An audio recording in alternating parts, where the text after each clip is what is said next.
So, when did you find out you had Parkinson's? Jesus. Probably 3 years ago.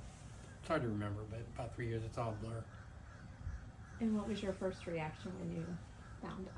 Well, first of all, I came back from paddling one day, and I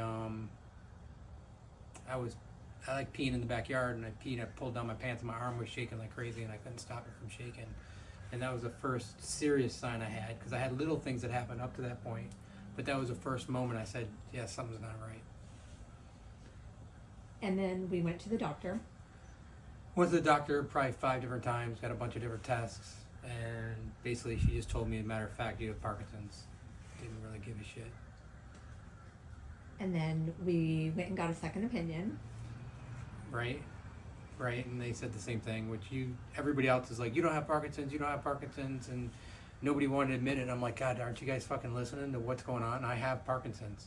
I looked online, I knew what all the issues were, and I had all the issues, and they were progressively getting worse or more challenging for me.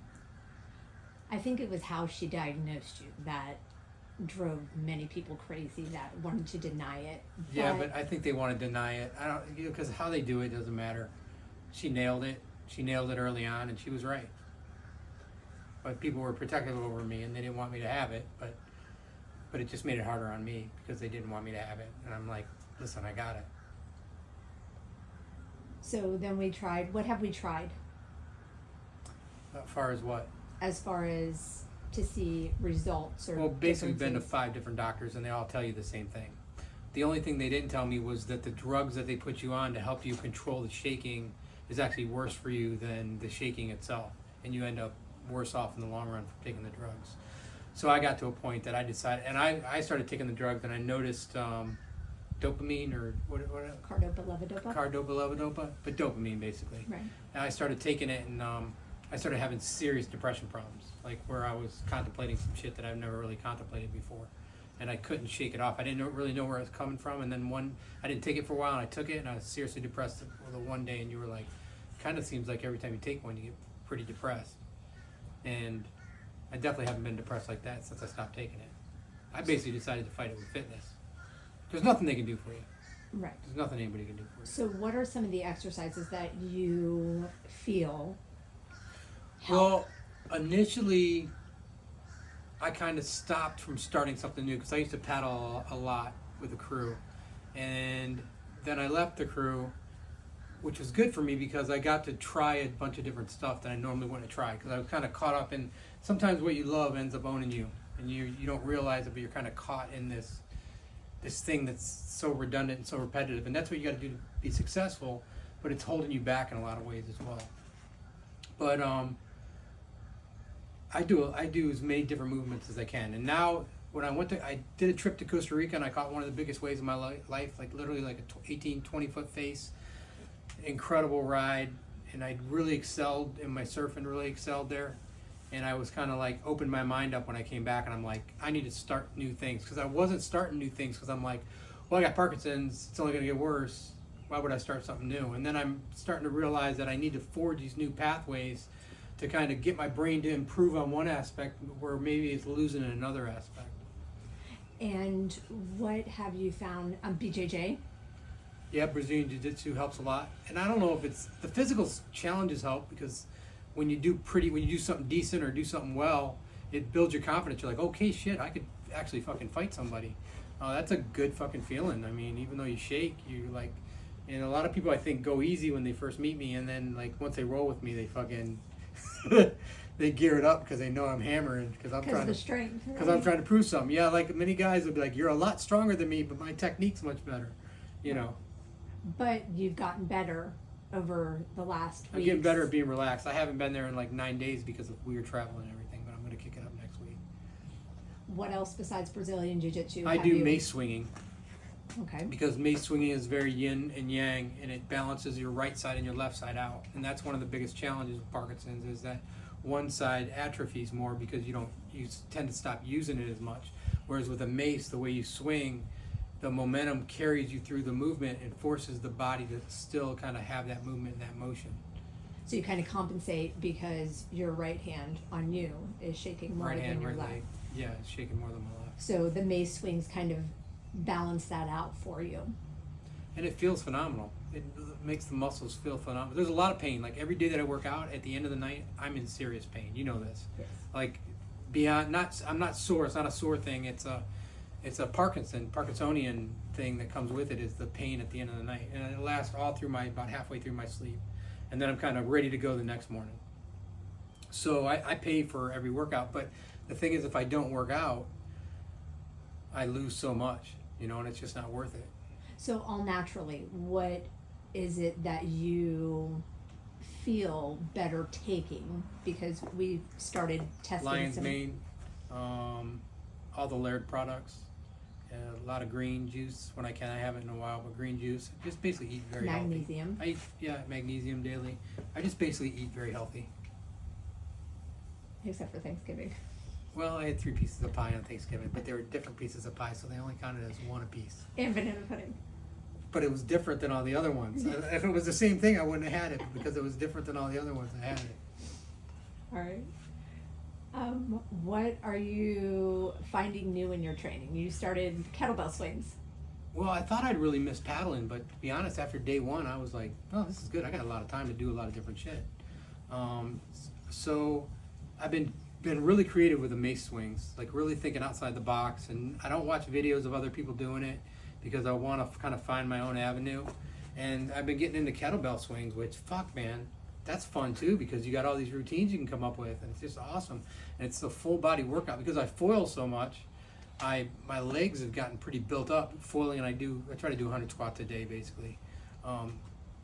And man, the kettlebell has definitely got They were fun yesterday. It's got my buzz going. Yeah, it's got my buzz going. Anytime my buzz is going, that's a good thing, because I'm looking forward to potentially new things now.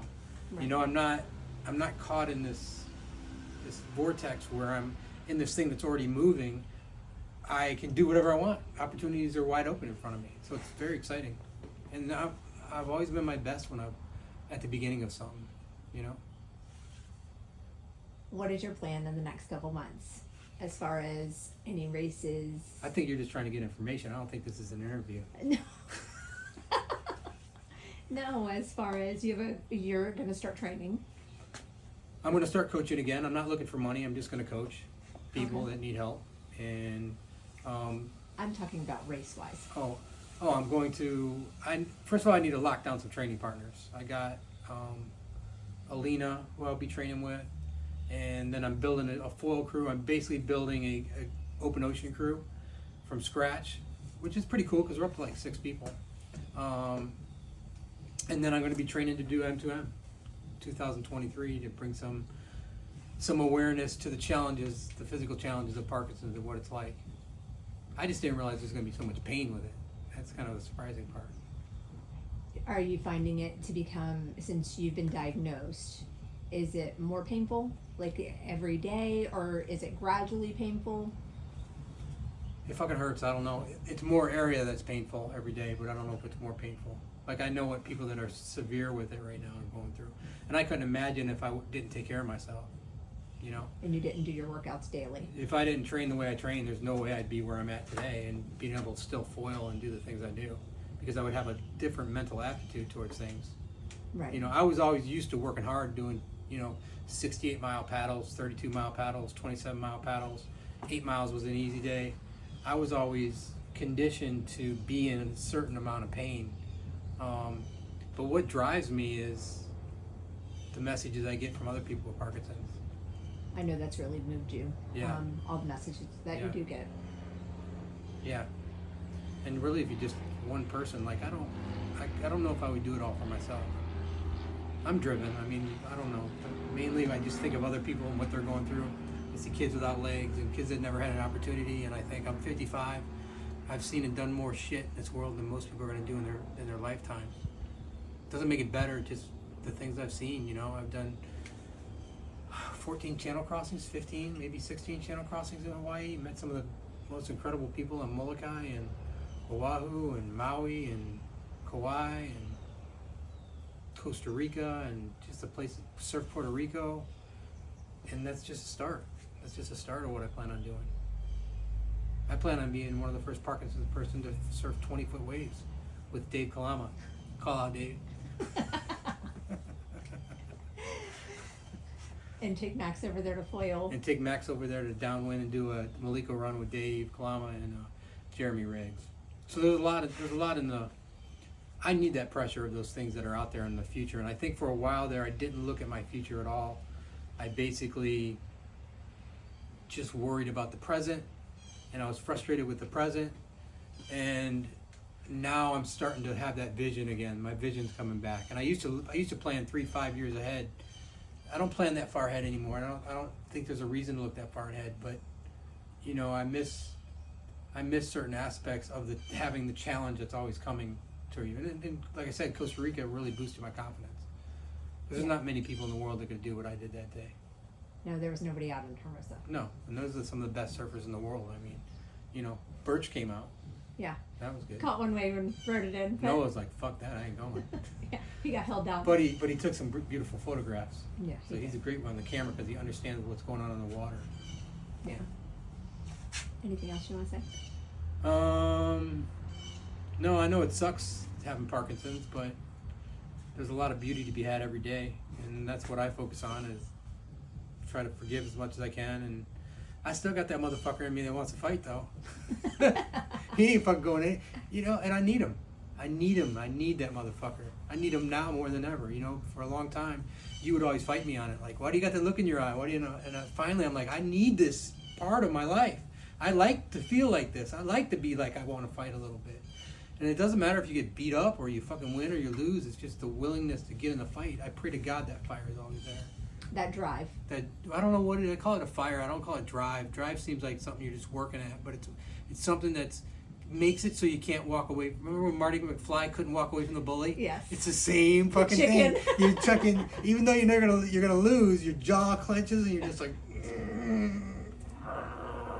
Right. I can't walk away. That's how I feel about waves. I can't fucking walk away from big days. I gotta go out in them. Hence why we went to Costa Rica. Yeah. And we're planning another trip. Yeah, we're always planning another trip to Costa Rica, looking at property. Yeah. All right. Anything else? No. Okay. Okay, so today on the Shaky Podcast, we have something different going on.